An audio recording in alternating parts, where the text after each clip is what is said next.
نہیں، ایسی بات نہیں ہے کہ کلین شیو کے پیچھے نماز نہیں ہوتی، داڑھی کم کروانے والا ہر وقت ہر لمحہ گناہ میں رہتا ہے، بلکہ بعض لوگ تو کفر تک بھی پہنچا دیتے ہیں۔ دیکھیے اہل علم کے دلائل کو پہلے دیکھ لینا چاہیے۔ عرب کے بہت سے علماء، خاص طور پہ مصر میں جامعہ ازہر کے اہل علم کا موقف داڑھی کے بارے میں دیکھیں، 4 موقف ہیں۔ پہلا یہ کہ ہلکی سی داڑھی جو کچھ دور سے نظر آ جائے اتنی تو فرض ہے، واجب ہے، اس سے زیادہ پھر سنت ہے۔ دوسرا یہ ہے کہ 1 مٹھی تک داڑھی رکھنا فرض ہے، واجب ہے، اس سے زیادہ آپ تراش سکتے ہیں۔ تیسرا یہ ہے کہ داڑھی فرض ہے، واجب ہے، جتنی بھی آ جائے، جتنی بھی بڑھ جائے، آپ بالکل بھی کم نہیں کروا سکتے۔ اور چوتھا موقف یہ ہے کہ داڑھی نہ فرض ہے نہ واجب ہے بلکہ سنت ہے، لہٰذا اگر کوئی رکھتا ہے تو ماشاءاللہ بہت اچھی بات ہے، سنت پر عمل کرنے کا ثواب ملے گا، اور آپ صلی اللہ علیہ وسلم کی سنتوں پر عمل کرنا آپ صلی اللہ علیہ وسلم سے محبت کی علامت ہے۔ البتہ اگر کوئی نہیں رکھتا تو گناہگار نہیں ہوگا۔ دیکھیے یہ جو پہلا موقف ہے نا کہ ہلکی سی داڑھی جو کچھ دور سے نظر آ جائے اتنی تو فرض ہے، واجب ہے، اس پر وہ یہ دلیل دیتے ہیں سورہ النساء کی آیت نمبر 119، وَلَآمُرَنَّهُمْ فَلَيُغَيِّرُنَّ خَلْقَ اللَّهِ۔ شیطان نے کہا تھا کہ میں لوگوں کو حکم دوں گا، وہ ضرور اللہ کی خلق کو تبدیل کریں گے۔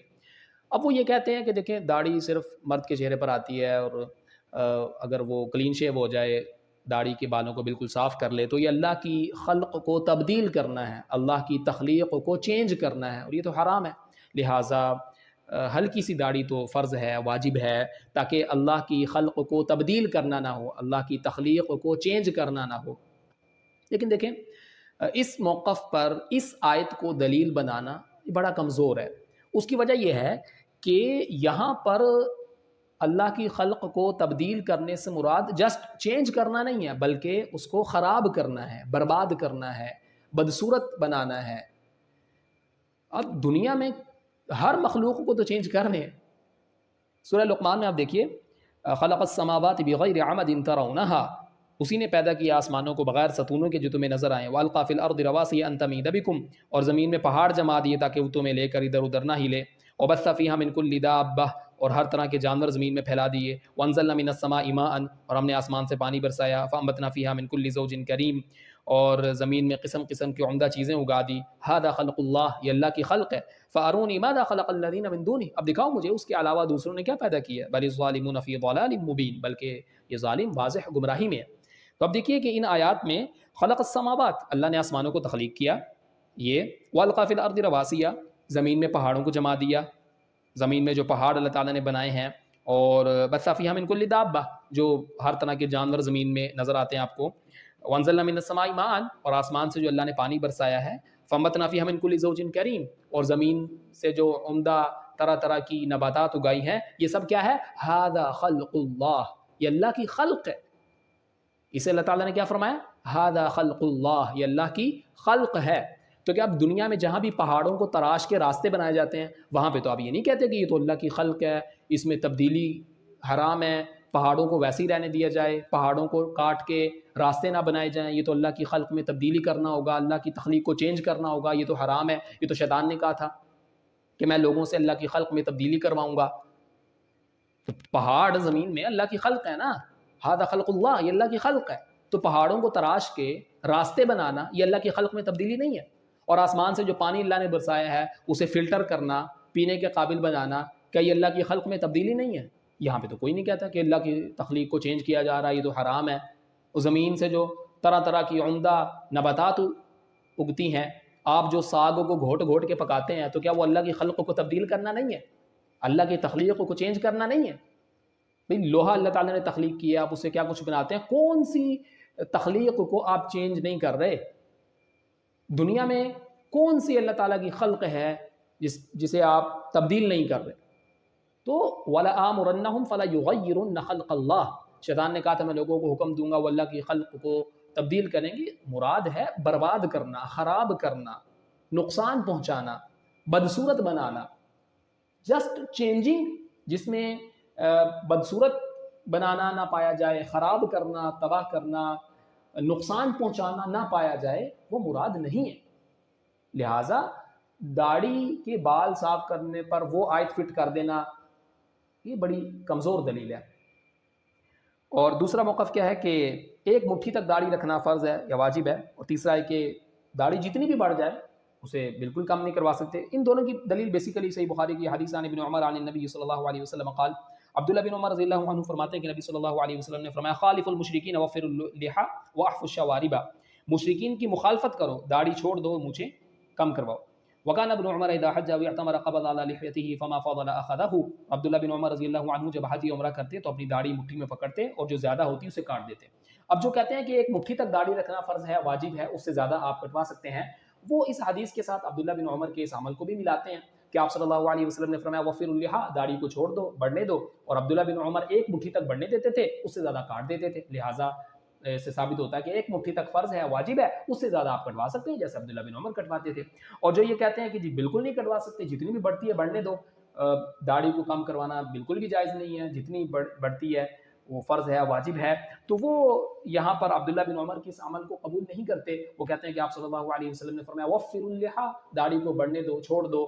تو اب عبداللہ بن عمر وہ ایک مٹھی سے زیادہ کاٹ دیتے تھے، وہ ان کا اپنا عمل ہے، وہ نبی تو نہیں ہے، صحابی ہے، تو نبی صلی اللہ علیہ وسلم کے حکم کے مقابلے میں صحابی کے عمل کو وہ دلیل نہیں مانتے. تو بیسیکلی دلیل یہ ایک ہی روایت ہے. جو ایک مٹھی تک فرض مانتے ہیں وہ عبداللہ بن عمر کو ان کے عمل کو بھی ساتھ ملا لیتے ہیں، اور جو یعنی کہتے ہیں کہ جتنی بھی بڑھ جائے بالکل نہیں آپ کاٹ سکتے، وہ عبداللہ بن عمر کے اس عمل کو ساتھ نہیں ملاتے. تو دلیل یہ ایک ہی روایت ہے. دیکھیے اس میں خالف المشرکین، مشرکین کی مخالفت کرو، وفر اللحى، داڑھی کو بڑھاؤ، واحفوا الشوارب، اور مونچھوں کو کم کرواؤ.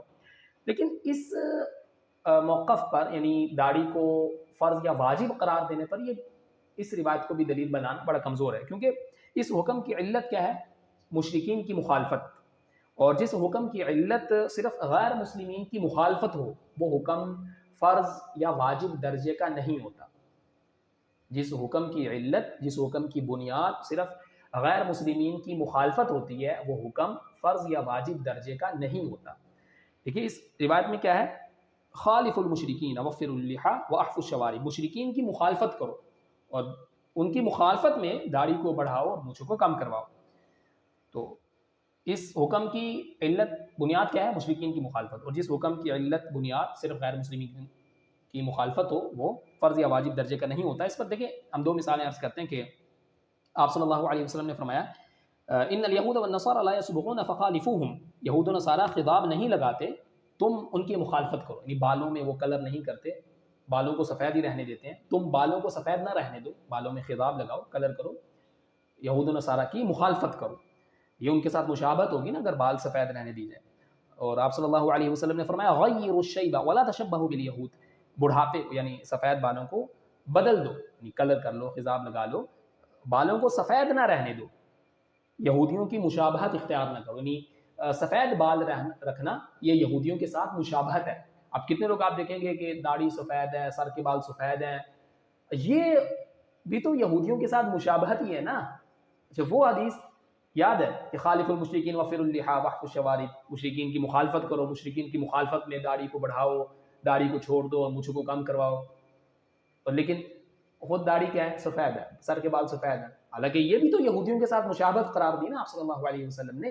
اور آپ صلی اللہ علیہ وسلم خطاب لگاتے بھی تھے، جیسا کہ عن عثمان بن عبد الله بن موهب قال دخلت على ام سلمة فاخرجت لنا شعرا من شعر النبي صلی اللہ علیہ وسلم مخضوبا. عثمان بن عبداللہ بن موہب فرماتے ہیں کہ میں ام المومنین ام سلمہ رضی اللہ عنہا کی خدمت میں حاضر ہوا تو انہوں نے ہمیں نبی صلی اللہ علیہ وسلم کے چند بال نکال کر دکھائے جن پر خضاب لگا ہوا تھا. یعنی آپ صلی اللہ علیہ وسلم کے چند بال جن پر خضاب لگا ہوا تھا، کلر. اور عن ابی رمثہ التیمی، ابو رمثہ التیمی رضی اللہ عنہ فرماتے ہیں قال خرجت مع ابی، کہ میں اپنے والد کے ساتھ نکلا حتی اتینا النبی صلی اللہ علیہ وسلم، یہاں تک کہ ہم نبی صلی اللہ علیہ وسلم کے پاس آئے. فرأیت برأسہ ردع حناء، میں نے آپ صلی اللہ علیہ وسلم کے سر مبارک پر مہندی کا اثر دیکھا. اس وقت چھوٹے بچے تھے. وہ کہتے ہیں کہ میں اپنے والد کے ساتھ آپ صلی اللہ علیہ وسلم کی خدمت میں حاضر ہوا تو جب ہم آپ کے پاس آئے تو میرے والد نے مجھ سے کہا هل تدری من هذا، تم جانتے ہو یہ کون ہے؟ میں نے کہا نہیں، میں نہیں جانتا. تو میرے والد نے کہا هذا محمد رسول اللہ، یہ اللہ کے رسول محمد صلی اللہ علیہ وسلم ہے. فاقشعررت، تو وہ کہتے ہیں میرے رونگٹے کھڑے ہو گئے. میں سمجھتا تھا کہ اللہ کے رسول کوئی اور ہی مخلوق ہوں گے، مطلب، لیکن میں نے دیکھا کہ آپ تو انسان ہیں اور آپ کے کندھوں تک یعنی کانوں کی لو تک بال ہیں، اور ردع حناء، آپ کے سر مبارک میں مہندی کا اثر ہے. اور پھر میں بیٹھ گیا اور میرے والد آپ صلی اللہ علیہ وسلم سے باتیں کرنے لگے. پھر تھوڑی دیر بعد آپ صلی اللہ علیہ وسلم نے میرے والد سے کہا کہ یہ تمہارا بیٹا ہے؟ تو میرے والد نے کہا کہ ہاں یہ میرا بیٹا ہے. تو آپ نے فرمایا کہ تم اس سے محبت کرتے ہو؟ میرے والد نے کہا کہ ہاں میں اس سے بڑی محبت کرتا ہوں. تو آپ نے فرمایا ما انہ لا یجنی علیک ولا تجنی علیہ، یاد رکھنا کہ یہ تمہارا بوجھ نہیں اٹھائے گا، تم اس کا بوجھ نہیں اٹھاؤ گے. اللہ تعالیٰ نے فرمایا ولا تزر وازرۃ وزر اخری، آپ صلی اللہ علیہ وسلم نے آیت تلاوت فرمائی کہ کوئی کسی دوسرے کا بوجھ نہیں اٹھائے گا. تو اس وقت چھوٹے بچے تھے، اپنے والد کے ساتھ آپ صلی اللہ علیہ وسلم کی خدمت میں گئے. لیکن وہ فرماتے ہیں فرائیت برأسہ رضع النائم، میں نے آپ صلی اللہ علیہ وسلم کے سر مبارک پر مہندی کا اثر دیکھا. اور عبداللہ بن عمر فرماتے ہیں کہ نبی صلی اللہ علیہ وسلم كان يلبس النعال السبتیۃ ويصفر لحيته بالبرص والزعفران، کہ آپ صلی اللہ علیہ وسلم سبتی یعنی دباغت دیے ہوئے، دباغت ہے نا مطلب وہ کھال کو آلائشوں سے اور مطلب گندگی سے صاف کر لینا، نمک لگا کے یا دھوپ میں رکھ کے نا، اور بال صاف کیے ہوئے عمدہ چمڑے کے جوتے پہنا کرتے تھے. یعنی چمڑا بال بھی اس سے صاف کر لیے جائیں اور دباغت دے دی جائے، اس عمدہ چمڑے کے جوتے پہنا کرتے تھے، اور اپنی داڑھی کو ورس اور زعفران سے رنگا کرتے تھے. تو آپ صلی اللہ علیہ وسلم نے بالوں میں خضاب لگانے کا حکم بھی دیا اور آپ لگاتے بھی تھے، لیکن کبھی نہیں بھی لگاتے تھے. عن قتادہ قال سألت انس هل خضب النبي صلی اللہ علیہ وسلم قال لا انما كان شيء في صدغيه. قتادہ کہتے ہیں کہ میں نے انس رضی اللہ عنہ سے پوچھا کیا نبی صلی اللہ علیہ وسلم خضاب لگائے آپ صلی اللہ علیہ وسلم نے؟ انہوں نے فرمایا نہیں، آپ صلی اللہ علیہ وسلم کی دونوں کنپٹیوں پر چند سفید بال تھے، چند بال سفید تھے دونوں کنپٹیوں پر. تو حضرت انس کہتے ہیں کہ نہیں میں نے تو نہیں دیکھا، جب میں نے دیکھا تو آپ نے نہیں لگایا ہوا تھا خضاب. اور عن انس ان رسول اللہ صلی اللہ علیہ وسلم لم يكن يغضب انما كان الشمط عند العنفقة يسيرا وفي الصدغين يسيرا وفي الراس يسيرا. انس رضی اللہ عنہ فرماتے ہیں کہ اللہ کے رسول صلی اللہ علیہ وسلم خضاب نہیں لگاتے تھے، صرف تھوڑے سے سفید بال آپ صلی اللہ علیہ وسلم کی ہونٹ کے پاس، یہ ہونٹ سے نیچے تھوڑی سے اوپر، اور تھوڑے سے کنپٹیوں میں اور تھوڑے سے سر میں تھے، تھوڑے سے سفید بال تھے ان تین جگہوں پر. تو آپ صلی اللہ علیہ وسلم خضاب نہیں لگاتے تھے. اور ابو رمسا کہتے ہیں کہ میں نے آپ صلی اللہ علیہ وسلم کے سر مبارک میں مہندی کا اثر دیکھا. ٹھیک ہے، ام سلمہ رضی اللہ عنہا نے مجھے بال دکھائے نبی صلی اللہ علیہ وسلم کے ان پر خضاب لگا ہوا تھا. اور اسی طرح عبداللہ بن عمر کہتے ہیں کہ آپ صلی اللہ علیہ وسلم داڑھی کو رنگا کرتے تھے زعفران سے اور ورس سے، ورس ایک بوٹی ہوتی اس سے. تو انس رضی اللہ عنہ کہتے ہیں کہ آپ خضاب نہیں لگاتے تھے. تو صحیح بات کیا ہے؟ والمختار انه صبغ في وقت وتركه في معظم الاوقات فاخبر كل بما راى وهو صادق. یہ امام نووی لکھتے ہیں کہ صحیح بات یہ ہے کہ آپ صلی اللہ علیہ وسلم کبھی کبھار خضاب لگاتے تھے اور اکثر اوقات نہیں لگاتے تھے. کبھی کبھار آپ لگاتے تھے لیکن اکثر نہیں لگاتے تھے. تو ہر ایک نے وہی بتایا جو اس نے دیکھا، وہ اپنی بات میں سچا ہے. ام سلمہ رضی اللہ عنہا اور عبداللہ بن عمر رضی اللہ عنہ اور ابو رمسا رضی اللہ عنہ اپنی بات میں سچے ہیں. انہوں نے یعنی ان کی روایت میں جو آتا ہے کہ آپ صلی اللہ علیہ وسلم نے بالوں میں خضاب لگایا، مہندی لگائی، کلر کیا، تو وہ اپنی بات میں سچے ہیں. اور انس رضی اللہ عنہ جو کہہ رہے ہیں کہ آپ نے خضاب نہیں لگایا، وہ اپنی جگہ سچے ہیں. تو انہوں نے جب دیکھا آپ نے خضاب نہیں لگایا ہوا تھا، وہ اپنی جگہ سچے ہیں. تو آپ کبھی کبھار لگاتے تھے اور اکثر اوقات نہیں لگاتے تھے. ٹھیک ہے، تو یہ ایک مثال ہو گئی نا کہ آپ صلی اللہ علیہ وسلم نے خضاب لگانے کا حکم دیا، اور کس کی مخالفت میں؟ یہود و نصارہ کی مخالفت میں. اور خضاب نہ لگانے کو یعنی بالوں کو سفید رہنے دینے کو یہود و نصارہ کی مشابہت، یہودیوں کی مشابہت قرار دیا نا. لیکن خود آپ صلی اللہ علیہ وسلم کبھی خضاب نہیں بھی لگاتے تھے. اور دوسری مثال کیا ہے دیکھیے، قال رسول اللہ صلی اللہ علیہ وسلم خالف اليهود والنصارى فانهم لا يصلون في خفافهم ولا نعالهم. آپ صلی اللہ علیہ وسلم نے فرمایا یہود و نصارہ کی مخالفت کرو، وہ اپنے موزوں اور جوتوں میں نماز نہیں پڑھتے. ان کی مخالفت کرو، موزوں میں اور جوتوں میں نماز پڑھو. یعنی ننگے پاؤں نماز پڑھنا کیا ہے؟ یہود و نصارہ کی مشابہت ہے. ننگے پاؤں نماز پڑھنا یہ یہود و نصارہ کی مشابہت ہے. تم ان کی مشابہت نہ اختیار کرو، ان کی مخالفت کرو، موزوں اور جوتوں میں نماز پڑھا کرو. ٹھیک ہے، خالف الیہود والنصارى، یہود و نصارہ کی مخالفت کرو. فإنهم لا يصلون في خفافهم ولا نعالهم، وہ اپنے موزوں اور جوتوں میں نماز نہیں پڑھتے. لیکن اس کے باوجود عبداللہ بن عمر بن عاص فرماتے ہیں رأیت رسول اللہ صلی اللہ علیہ وسلم یصلی حافیا ومنتعلا، میں نے اللہ کے رسول صلی اللہ علیہ وسلم کو دیکھا ہے آپ ننگے پاؤں بھی نماز پڑھتے تھے اور جوتے پہن کر بھی نماز پڑھتے تھے. یعنی آپ صلی اللہ علیہ وسلم نے ننگے پاؤں نماز پڑھنے کو یہود و نصارہ کی مشابہت قرار دیا، لیکن پھر خود ننگے پاؤں نماز پڑھی ہوئی ہے. تو ہمارے پاس یہ دو مثالیں ہیں. نمبر ایک، آپ صلی اللہ علیہ وسلم نے بالوں میں خضاب نہ لگانے کو یہود و نصارہ کی مشابہت قرار دیا کہ وہ اب بالوں میں خضاب نہیں لگاتے، بالوں کو سفید رہنے دیتے ہیں. تو تم ان کی مخالفت کرو، ان کی مشابہت نہ اختیار کرو، خطاب لگا کر ان کی مخالفت کرو، لیکن خود آپ صلی اللہ علیہ وسلم اکثر خطاب نہیں لگاتے تھے۔ اور آپ صلی اللہ علیہ وسلم نے دوسری مثال کیا ہے کہ ننگے پاؤں نماز پڑھنے کو یہود و نصارہ کی مشابہت قرار دیا اور ان کی مخالفت میں موزے اور جوتے پہن کر نماز پڑھنے کا حکم دیا، لیکن اس کے باوجود خود آپ صلی اللہ علیہ وسلم ننگے پاؤں بھی نماز پڑھتے تھے، کبھی جوتے پہن کے بھی پڑھتے تھے، کبھی ننگے پاؤں بھی پڑھتے تھے۔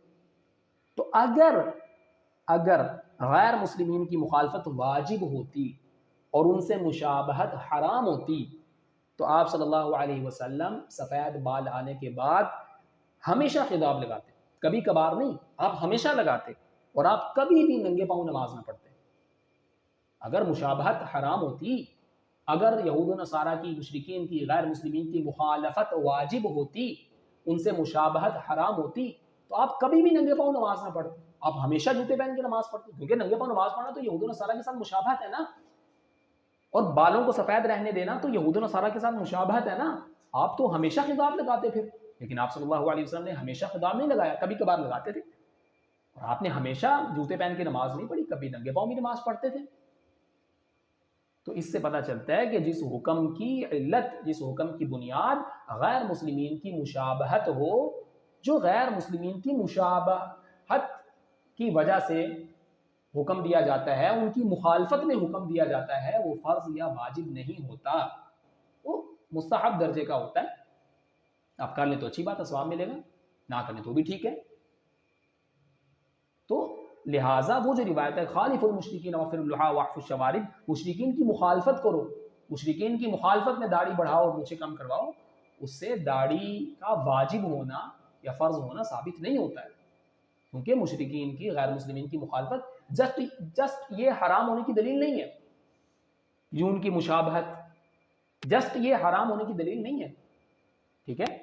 اگر یہود و نصارہ کی، مشرکین کی، کفار کی، غیر مسلموں کی مخالفت واجب ہوتی، ان سے مشابہت حرام ہوتی، تو آپ صلی اللہ علیہ وسلم سفید بال آنے کے بعد ہمیشہ خطاب لگاتے، آپ ہمیشہ جوتے پہن کر نماز پڑھتے۔ تو ان دو مثالوں سے پتہ چلتا ہے کہ جس حکم کی علت، بنیاد غیر مسلمین کی مخالفت ہو، وہ واجب یا فرض درجے کا نہیں ہوتا، ٹھیک ہے۔ اور چوتھا موقف کیا ہے کہ داڑھی نہ فرض ہے نہ واجب ہے، کیونکہ سنت ہے، لہٰذا وہ بہت ساری روایات جن سے ثابت ہوتا ہے کہ آپ صلی اللہ علیہ وسلم نے داڑھی رکھی، آپ کی داڑھی تھی، جیسا کہ عن ابی معمر قال قلنا لخباب اکان رسول اللہ صلی اللہ علیہ وسلم یقرأ فی الظہر والعصر۔ ابو معمر عبداللہ بن سخبرہ الازدی کہتے ہیں کہ ہم نے خباب بن الارت سے پوچھا کہ آپ صلی اللہ علیہ وسلم ظہر اور عصر میں قرات کیا کرتے تھے، قال نعم، تو انہوں نے کہا کہ ہاں۔ قلنا بما کنتم تعرفون ذاک، تو ہم نے پوچھا آپ لوگ یہ کیسے پہچانتے تھے کہ آپ ظہر اور عصر میں، آپ اونچی آواز سے تو نہیں پڑھتے نا، آپ ظہر اور عصر میں قرات کرتے ہیں، قرآن پڑھتے ہیں، آپ کیسے پہچانتے تھے؟ یعنی خاموش کھڑے نہیں رہتے تھے بلکہ قرات کرتے تھے، قرآن پڑھتے تھے، آپ خاموش نہیں کھڑے ہوتے تھے، آپ کو کیسے پتہ چلتا تھا؟ قال بضطراب لحیتہ، تو انہوں نے فرمایا آپ صلی اللہ علیہ وسلم کی داڑھی مبارک کے ہلنے سے، تو آپ کی داڑھی تھی، نہیں سنت ہے، آپ صلی اللہ علیہ وسلم نے داڑھی رکھی، لہٰذا اگر کوئی شخص داڑھی رکھتا ہے تو بہت اچھی بات ہے، آپ صلی اللہ علیہ وسلم کی سنت پر عمل کرنے کا ثواب ملے گا، لیکن اگر کوئی نہیں رکھتا تو گناہ گار نہیں ہوگا، یہ فرض واجب نہیں ہے، ٹھیک ہے، وہ ہم پیچھے بات کر چکے ہیں نا۔ اور آپ صلی اللہ علیہ وسلم کی داڑھی مبارک کیسی تھی؟ عن البراء قال كان رسول اللہ صلی اللہ علیہ وسلم رجلا مربوعا عریض ما بین المنکبین کث اللحیة تعلوه حمرة جمته الى شحمتي اذنيه لقد رأيته في حلة حمراء ما رأيت احسن منه۔ برا بن عازب کہتے ہیں کہ اللہ کے رسول صلی اللہ علیہ وسلم درمیانے قد کے، چوڑے مونڈوں یعنی کندھوں اور گھنی داڑھی والے تھے۔ آپ صلی اللہ علیہ وسلم کے بدن مبارک پر کچھ سرخی ظاہر تھی، سر کے بال کانوں کی لو تک تھے۔ میں نے آپ صلی اللہ علیہ وسلم کو لال جوڑا پہنے ہوئے دیکھا، اور میں نے آپ صلی اللہ علیہ وسلم سے زیادہ حسین کسی کو نہیں دیکھا۔